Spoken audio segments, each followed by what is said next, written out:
تین چیزیں گناہوں کا کفارہ ہیں۔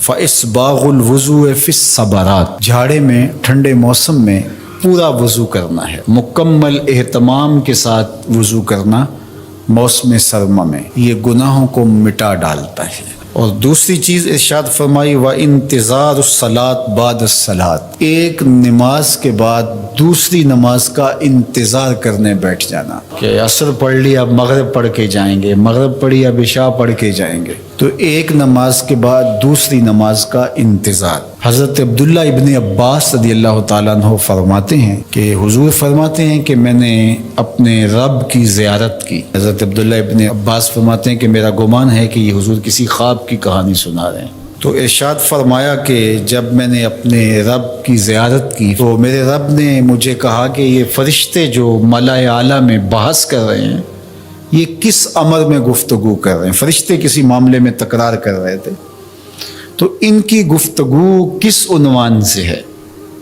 تو میں نے کہا کہ مالک تو بہتر جانتا ہے، مجھے معلوم نہیں ہے۔ تو اللہ نے اپنا دست قدرت میرے دو کندھوں کے درمیان رکھا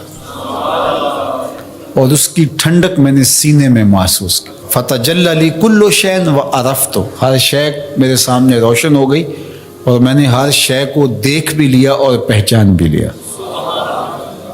تو پھر میرے رب نے کہا کہ اب بتاؤ، تو ظاہر ہے اس کا دست قدرت میرے دو کندھوں کے درمیان آیا اور ہر شے میرے سامنے آ گئی۔ تو میں نے عرض کی یا اللہ یہ کفارات اور درجات کے بارے میں آپس میں بحث کر رہے ہیں، اور وہ کفارات کیا ہے؟ المکث فی المساجد بعد الصلاۃ، نماز کے بعد مسجدوں میں رک جانا کہ دوسری نماز پڑھ کے جائیں گے۔ اس پر فرشتے ملائے اعلیٰ میں عالم بالا میں بیٹھ کے گفتگو کر رہے ہیں۔ اللہ اکبر، یہ کتنا بڑا عمل ہے کہ جس پر فرشتے کہہ رہے ہیں بلے بلے، کیسے وہ لوگ ہیں جو ایک نماز کے بعد دوسری نماز کے لیے رک جاتے ہیں۔ اور ایک حدیث پاک میں آتا ہے صحیح بخاری میں، 7 اشخاص ایسے ہیں قیامت کے دن کڑکتی دھوپ میں جب کوئی سایہ نہیں ہوگا اللہ انہیں اپنے عرش کا ٹھنڈا سایہ عطا فرمائے۔ ان میں سے ایک وہ آدمی جس کا دل مسجدوں کے ساتھ جڑا ہوا ہے، مسجد کی حاضری اسے بہت پسند ہے۔ دوسرا والمشی علی الاقدام الی الجماعات، جماعات کے لیے فرض نمازوں کے لیے مسجد کی طرف چل کے پیدل جانا، ہر قدم کے بدلے میں درجے بلند ہوتے اور گناہ معاف ہوتے ہیں۔ اللہ اکبر، یہ طلب کی گئی کہ دعا کیجئے کہ میرا گھر مسجد سے نیڑے ہو، تو کہا نہیں، تم جتنے قدم چل کے آتے ہو اتنے تمہارے گناہ معاف ہوتے، اتنا ہی تمہیں ثواب ہوتا ہے۔ تو یہ چل کر کے آنا گناہوں کا کفارہ ہے۔ تیسری چیز ارشاد فرمائی کہ وَإِسْبَاغُ الْوُضُوءِ فِي الْمَكَارِهِ، مشکل صورتحال میں وضو پورا کرنا، اور وہ سردیوں کے اندر مشکل ہوتا ہے کہ پانی بہت ٹھنڈا ہے، تو اس وقت بندہ کہتا ہے چلو ایک دفعہ بھی گزر ہو جائے گی، اگر ایک دفعہ بھی چہرہ دھو لیں گے وضو تو ہو جائے گا، لیکن سنت طریقے سے 3 بار ہی دھونا، اور 3 بار ہی جو ہے وہ پاؤں دھونے، اور 3 بار ہی باقی اعضاء دھونے، تو یہ مشکل ہوگا وضو میں ٹھنڈے پانی سے۔ تو بہرحال مشکل میں وضو جو بندہ کرتا ہے تو اللہ کے لیے کر رہا ہوتا ہے۔ اللہ اکبر، تو اللہ تعالیٰ کو یہ بڑا پسند ہے، اس سے اللہ گناہ ختم کر دیتا ہے اللہ۔ تو یہ 3 چیزیں کفارات میں سے ہیں، یہ گناہوں کو مٹانے والی چیزیں، 3 چیزیں منجیات ہیں، نجات دینے والی ہیں۔ تو اس لیے اللہ کے محبوب نے فرمایا 3 چیزیں نجات دینے والی، ان میں سے پہلی چیز کا ذکر کیا، غصے کی حالت کے اندر اور رضا کی حالت کے اندر عدل کے تقاضوں کو پورا کرنا۔ اللہ اکبر، والقصد فی الفقر والغنا، دوسری چیز فقر میں اور غنا میں، خوشحالی میں، آسودگی میں اور غربت میں، دونوں حالتوں کے اندر میانہ روی سے چلنا۔ یہ نہیں ہے کہ آپ کے پاس پیسے زیادہ آ گئے تو فضول خرچ بن جائیں، اور اگر جو ہے وہ حالات تھوڑے سے تنگ ہوئے ہیں تو بالکل ہی بخل کریں، دونوں حالتوں کے اندر میانہ روی کے ساتھ چلنے والا کبھی کنگال نہیں ہوتا۔ اللہ اکبر۔ والذین اذا انفقوا لم یسرفوا ولم یقتروا وکان بین ذلک قواما۔ فرمایا کہ وہ لوگ جب خرچ کرتے ہیں نہ تو فضول خرچی کرتے ہیں اور نہ ہی وہ بخل کرتے ہیں، بلکہ جو درمیان والا راستہ ہے اس راستے کو اختیار کرتے ہیں۔ تو درمیانی راستہ چلنے والا ہی سرخرو، کامیاب اور بامراد ہوتا ہے۔ اس لیے دونوں صورتوں کے اندر ارشاد فرمایا کہ میانہ روی کرنا۔ وخشیت اللہ فی السر والعلانیہ، اعلانیہ بھی اور مخفی بھی، دونوں حالتوں میں اللہ سے ڈرنا، یہ نجات دینے والی چیز ہے۔ جو لوگوں کے سامنے اللہ سے ڈرتا ہے اور مخفی جگہ پر جا کر کے اللہ سے نہیں ڈرتا تو وہ اعلانیہ طور پہ ریاکاری کر رہا ہے، اللہ سے نہیں ڈرتا۔ تو مخفی طور پہ بھی اللہ سے ڈرے اور اعلانیہ طور پہ بھی اللہ سے ڈرے۔ ان الذین یخشون ربہم بالغیب لہم مغفرۃ واجر کبیر، جو اللہ تعالیٰ سے بن دیکھے ڈرتے ہیں، اللہ جل شانہ نے ان کے لیے مغفرت بھی رکھی ہے اور بہت بڑا اجر بھی رکھا ہے۔ اور وہی حدیث جو میں نے آپ کے سامنے رکھی کہ 7 اشخاص قیامت کے دن عرش الہی کے سائے تلے ہوں گے، ان میں سے جو 7واں شخص ہے اس کا ذکر حضور نے ارشاد فرمایا وَرَجُلٌ ذَكَرَ اللَّهَ خَالِيًا فَفَاضَتْ عَيْنَاهُ، وہ شخص جو تنہائی میں بیٹھا اور اللہ کو یاد کرنے لگا اور اس کی آنکھیں آنسوؤں کا خراج دینے لگی، اللہ کے خوف سے اس کی آنکھوں سے آنسو ٹپکنے لگے، تو فرمایا قیامت کے دن جب کوئی سایہ نہیں ہوگا اللہ اس شخص کو اپنے عرش کا ٹھنڈا سایہ عطا فرمائے۔ تو لوگوں کے سامنے آنسو بہانا اور تنہائی کے اندر آنکھوں کو نوری نصیب نہ ہو تو یہ ریاکاری ہے، اور ریاکاری تو ایک ایسا جرم ہے، ایک ایسا گناہ ہے جس کو شرک اصغر کہا گیا۔ کسی گناہ کو شرک نہیں کہا گیا سوائے ریاکاری کو، تو ریاکاری کو شرک اصغر کہا گیا ہے۔ تو اعلانیہ طور پہ بھی اللہ سے ڈرو اور مخفی طور پہ بھی اللہ سے ڈرو، لیکن اگر خلوت اور جلوت میں فرق ہے تو یہ بدترین صورتحال ہے۔ یہ محبت جو رب سے ہے ہماری محبت، اس میں شکوے کی شکایت کی گنجائش ہی نہیں ہے۔ یہ محبت رضا سے پروان چڑھتی ہے اور بندہ تسلیم اور رضا کے دائرے میں آگے بڑھتا ہے اور اللہ کی محبت کا نور پاتا ہے۔ اور خشیت جو اس کے اوپر طاری ہوتی ہے وہ بھی بوجہ محبت ہوتی ہے کہ میں اللہ جل شانہ سے پیار کرتا ہوں تو وہ مجھ سے روٹ نہ جائے، تو پھر اس کے احکام کی بجا آوری، اس کے احکام کی تعمیل اور اس کے بتائے ہوئے طریقے حیات کے مطابق زندگی کا بسر کرنا یہ لازم حیات بن جاتا ہے۔ تو یہ محبت اپنے تمام تقاضوں کے ساتھ پھر پروان چڑھتی ہے۔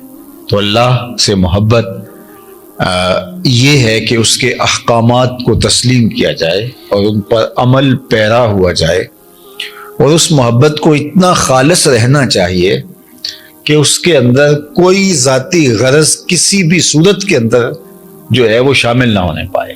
یعنی وہ اپنی محبت کو بندے سے جس محبت کا وہ مطالبہ کرتا ہے اور جس چیز کا وہ متقاضی ہے بندے سے، وہ ایسی محبت ہے جس کے اندر ایک ذرے کے برابر بھی ملاوٹ جو ہے وہ اللہ برداشت نہیں کرتا۔ اور یہ بات میں آپ کو بتاؤں کہ سب اس دنیا کے اوپر جتنے بھی ہم گناہ کرتے ہیں، صرف ایک گناہ کو ہی شرک کہا گیا ہے، شرک اصغر۔ شرک کے علاوہ، حقیقی شرک کے علاوہ اگر کسی گناہ کو شرک کہا گیا ہے تو وہ ریا کو کہا گیا ہے۔ ریا میں انسان اس عمل میں کسی بندے کو شریک کرتا ہے، یعنی کسی بندے کی رضا جوئی کے لیے، کسی بندے سے کچھ غرضیں سمیٹنے کے لیے، اور کسی بندے کی خوشنودی کے لیے، یا اپنے نفس کو اس میں شامل کر کے وہ ریا کے ذریعے سے اپنے عمل کو ملوث کرتا ہے، تو وہ عمل پھر خالص نہیں رہتا۔ تو صرف جو شرک اصغر کہا گیا اعمال میں سے وہ ریا کو کہا گیا، اور یہ ایک رائی کے دانے کے برابر بھی قابل قبول نہیں۔ اللہ اکبر۔ اللہ کے محبوب کی خدمت میں ایک صحابی حاضر ہوئے تو انہوں نے عرض کی، یا رسول اللہ صلی اللہ علیہ وسلم، ایک شخص جہاد کرتا ہے اعلاء کلمۃ الحق کے لیے، لیکن اس کے دل میں یہ بات بھی ہے کہ میری شہرت اور ناموری بھی ہو جائے گی، تو کیا اس کا یہ عمل قابل قبول ہے؟ تو اللہ کے اس کو کوئی اجر ملے گا؟ تو حضور نے ارشاد فرمایا فلا شیء لہ، اسے کوئی اجر نہیں ملے گا۔ تو یہ سمجھے کہ میں اپنی جو گفتگو ہے اس کو صحیح طرح سے حضور کے سامنے عرض نہیں کر پایا، تو انہوں نے دوبارہ دوہرا کے کہا حضور اس کا مقصد اللہ کے جھنڈے کو بلند کرنا، اعلاء کلمت الحق اور دین کے پرچم کو اونچا کرنا ہے، اور اس کے لیے اس نے اپنی متاع جاں وار دی، قربان کر دی اپنی زندگی۔ لیکن اس کے دل کے ایک گوشے میں یہ بات بھی تھی کہ چلو میری شہرت اور ناموری بھی ہوگی، تو کیا اس کو اس عمل کا جو اس نے اپنی جان واری ہے صلہ ملے گا؟ تو اللہ کے محبوب نے ارشاد فرمایا فلا شیء لہ، اسے کوئی اجر نہیں ملے گا۔ تو یہ پھر پریشان ہوئے، تو تیسری مرتبہ انہوں نے پھر کہا حضور اس کا مقصد اللہ کے دین کے پرچم کو بلند کرنا، اللہ کے دین کے جھنڈے کو اونچا کرنا اور سربلندی اسلام ہے، لیکن یہ بات ضمن میں ہے کہ چل جب یہ ہوگا تو ساتھ یہ بھی تو ہوگا ہی ہوگا۔ تو حضور نے پھر فرمایا فلا شیء لہ، اسے کوئی اجر نہیں ملے گا، اور پھر اس کو وضاحت کرتے ہوئے فرمایا کہ اللہ صرف اسی عمل کو قبول کرتا ہے جو اس کی رضا کے لیے کیا ہے۔ تو جس عمل کے اندر ایسی شرکت ہو جائے جس سے نفس کی پرورش ہو، خواہشات، تو وہ اللہ تعالیٰ اس حوالے سے بہت غیرت رکھتا ہے، اور یہ بہت بڑی بات ہے۔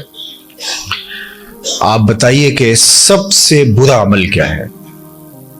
جہنم میں ایک وادی ہے، حدیث پاک میں آتا ہے کہ وہ اتنا عذاب ہے اس وادی کے اندر کہ ایک دن میں 600 مرتبہ جہنم بھی اس وادی سے پناہ طلب کرتی، پناہ مانگتی، اللہ مجھے اس وادی سے بچا۔ 600 مرتبہ ایک دن میں جہنم اللہ سے عرض کرتی ہے مالک مجھے اس حصے سے بچا کے رکھنا، 600 مرتبہ ایک دن میں۔ تو صحابہ نے عرض کی یا رسول اللہ صلی اللہ علیہ وآلہ وسلم اس وادی میں کون لوگ ڈالے جائیں گے؟ تو اللہ کے محبوب علیہ السلام نے فرمایا القراء المراؤون، وہ قراء جو ریاکاری کرتے وہ اس وادی کے اندر ڈالے جائیں گے۔ تو اب اللہ کیا چاہتا ہے ہم سے؟ اللہ چاہتا ہے میرا بندہ میرا ہی ہو اور اس کے اندر غیر کی شرکت نہ ہو۔ یار ایک عورت نہیں چاہتی کہ میرے سے محبت کرنے والا وہ شوہر ہے یا اس کی ناجائز محبت بھی ہو، وہ یہ گوارا نہیں کرتی کہ اس کے اندر کسی کی معمولی سی شائبہ بھی جو ہے وہ غیر کی شرکت کا ہو۔ ایک مرد نہیں چاہتا، وہ جس سے محبت کرتا ہے تو وہ نہیں چاہتا کہ اس میں شائبہ غیر کا ہو۔ تو جو سب سے زیادہ غیرت والا نہیں، اغیر سب سے زیادہ غیرت کرنے والا ہے، تو وہ کس طرح گوارا کرے گا کہ نفس شامل ہو، خواہشات شامل ہوں اور کوئی اور شامل ہو؟ قیامت کے دن جو لوگ ریاکاری کرتے رہے تو اللہ تعالیٰ ان کو بلائے گا اور وہ کہیں گے کہ مالک ہمارے عمل کی جزا، تو اللہ فرمائے گا ان سے لو جن کے لیے کرتے رہے، اور یہ وہ انتہائی ذلت ہوگی اس نے جو اٹھانی پڑے گی۔ تو محبت کا تقاضا پھر محبت کا خالص ہونا ہے، اور خالص للہ محبت ہی مقبول ہے، اور جو خالص للہ نہیں ہے وہ مردود ہے۔ تو اس لیے تھوڑی محبت ہو، وہ آہستہ آہستہ پروان چڑھ جائے، لیکن ہو خالص۔ تو یہ ہمارے دین کا، ہمارے رب کا، ہماری شریعت کا ہم سے تقاضا ہے۔ فرمایا والذین آمنوا اشد حبا للہ، جو ایمان والے ہیں وہ اللہ سے ٹوٹ کے پیار کرتے ہیں، اور محبت ان کی اس مقام پہ، اس درجے پہ ہے کہ وہ اس محبت میں کسی اور کو خاطر میں نہیں لاتے۔ باقی جو محبتیں ہیں وہ اللہ کی محبت کی ہی صورتیں ہیں، اللہ کی محبت کی ہی شکلیں ہیں، کیونکہ کل منصوب الی محبوب محبوب، عربی کا ایک مقولہ ہے جو محبوب کی طرف چیز منسوب ہو وہ بھی محبوب ہوتی ہے، تو وہ اصل محبوب کی محبت کا ہی عکس ہوتا ہے، محبوب کی محبت کا ہی ایک رنگ ہوتا ہے۔ تو وہ پھر وہ شریعت اس کی اجازت دیتی ہے، شریعت کہتی ہے کہ میری محبت کی آپ کو تکمیل یہاں سے ملے گی۔ مثال کے طور پہ حجر اسود ہی ہے، تو یہ اللہ کی محبت کا روپ ہے، اس کو چومنا۔ اس کے بارے میں کہا گیا کہ یمین اللہ، جو حجر اسود ہے یہ اللہ کا دایاں ہاتھ ہے۔ اللہ اکبر! تو جس نے حجر اسود کو چوما گویا اس نے رب سے مسافہ کیا۔ یمین اللہ، اللہ کا دست راست ہے، اس کا دست کرم ہے۔ اللہ اکبر! تو پھر اب مجھے اور آپ کو سمجھ آتی ہے کہ ہم وہاں جا کے بے چین کیوں ہو جاتے ہیں؟ وہ کشش کیوں ہوتی ہے؟ بعض کا تن مردہ کے اندر بھی جان آ جاتی ہے اور وہ آگے جو ہے وہ بڑھنے کو بے چین ہو جاتا ہے، اس لیے کہ اس نے دستے کرم بڑھایا ہے کہ آؤ مجھ سے مسافہ کرو۔ اللہ اکبر۔ تو یہ اس کی محبت کا عکس ہوا، ورنہ اسلام نے تو پتھروں سے دور کیا ہے۔ آپ اسلام کا مزاج پڑھیں، اسلام نے پتھروں سے بندوں کو دور ہٹایا ہے، لیکن اس پتھر کے نیڑے کیا جا رہا ہے، جو پھر اس کی محبت کا جو بھی عکس ہوگا۔ پتھروں سے دور ہٹایا ہے، لیکن کہا کہ جب تم میرے گھر کا طواف کر لو تو 2 رکعت وہاں پڑھو جہاں میرے محبوب کے قدم لگیں، مقام ابراہیم پہ 2 نفل پڑھو۔ پتھروں سے دور ہٹایا، اس پتھر کے نیڑے سجدہ کرنے کی ترغیب، پتھروں سے دور ہٹایا، لیکن کہا صفا مروہ پر جو ہے وہ دوڑ لگاؤ۔ تو یہ وہ پھر جو چیزیں منسوب ہوں گی رب کے ساتھ، تو پھر ان کی محبت اللہ کی محبت ہوگی۔ تو یار اس کے ساتھ ایک پتھر منسوب ہو جائے تو اس کی محبت اللہ کی محبت ہے، اور حضرت خلیل اللہ کے قدم لگ جائیں تو وہ اس کی محبت اللہ کی محبت ہے، حضرت ہاجرہ کے قدم لگ جائیں تو اس پتھر کی محبت اللہ کی محبت کا عکس اور جمال ہے، تو پھر رسول اللہ کی محبت اللہ کی محبت کا رنگ کیوں نہیں ہوگی؟ تو پھر اللہ اور اس کے رسول کی محبت ایک ہی محبت ہے۔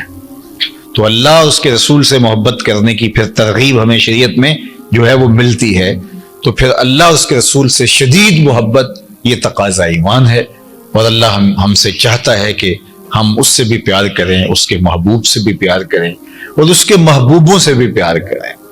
اللہ اکبر۔ اور اللہ تعالیٰ جل شانہ تو ان نسبتوں کی تکریم کا بھی حکم دیتا ہے کہ جو انبیاء کے ساتھ، اس کے برگزیدہ بندوں کے ساتھ جڑی ہیں اور ان سے دور کی نسبت پیدا ہوئی ہے، تو ان کی بھی تعظیم اور ان کی تکریم کا بھی شریعت اسلامیہ میں درس دیا گیا۔ تو اللہ جل شانہ ہمیں اپنی سچی محبت کا جمال عطا کرے۔